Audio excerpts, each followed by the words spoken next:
Estoy ahora todavía. Es muy difícil esto para mí.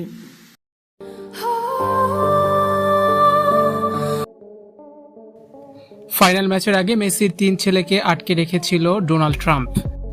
মেসির মাথার উপরে তাক করে রাখা হয়েছিল স্নাইপার।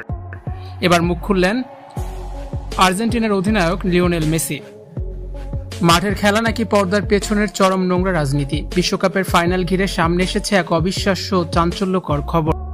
আপনি কি জানেন খোদ স্টেডিয়ামে থেকেই নাকি লিওনেল মেসির উপর তাক করা ছিল স্নাইপার? হ্যাঁ, ঠিকই শুনেছেন। ফাইনালের পুরো সময়টা জুড়ে নিজের এবং পরিবারের জীবনের চরম নিরাপত্তাহীনতায় ভুগেছিলেন মেসি। আর এই ভয়ানক মানসিক চাপের কারণেই নাকি মাঠে তাকে দেখা গেছে এতটা এলোমেলো। এমনকি ইচ্ছে করে বেশ কয়েকবার বল ছেড়ে দিতে বাধ্য হয়েছিলেন লিওনেল মেসি। কিন্তু কার ইশারায় এই ভয়ানক ছক? অভিযোগ উঠেছে এই পুরো মাস্টার প্ল্যানের নেপথ্যে ছিলেন মার্কিন প্রেসিডেন্ট ডোনাল্ড ট্রাম্প এবং ফিফা সভাপতি জিয়ান্নি ইনফান্তিনো। শত শত কোটি টাকা খরচ করা হয়েছে আর্জেন্টিনার বিরুদ্ধে কুৎসা ও বিভ্রান্তি ছড়াতে।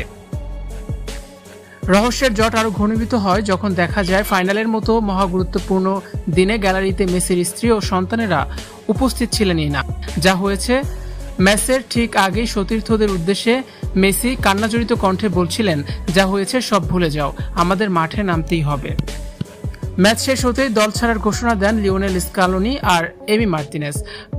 গোটা দল দেশে ফিরলেও মেসিকে আটকে রাখা হয় সেখানেই। টুর্নামেন্ট জুড়ে সেরা পারফরমেন্স করার পরেও তার হাতে ওঠেনি গোল্ডেন বল। এই পুরস্কারটিও মেসির হাত থেকে কেড়ে নেওয়া হয়। পরিবারের জীবন আর নিজের অস্তিত্ব রক্ষার স্বার্থেই কি তবে সাজানো নাটকে নামতে হয়েছিল সর্বকালের সেরা এই ফুটবলারকে? বিশ্ব ফুটবল কি তবে রাজনীতির শিকার? উত্তর লুকিয়ে হয়তো শুধুই ইতিহাসের পাতায়। ভিউয়ার্স, এই বিষয় নিয়ে আপনাদের মূল্যবান মতামত অবশ্যই জানান কমেন্টস করে। ভিডিওটি দেখার জন্য ধন্যবাদ। ভিডিওটি শেয়ার করার অনুরোধ রইল।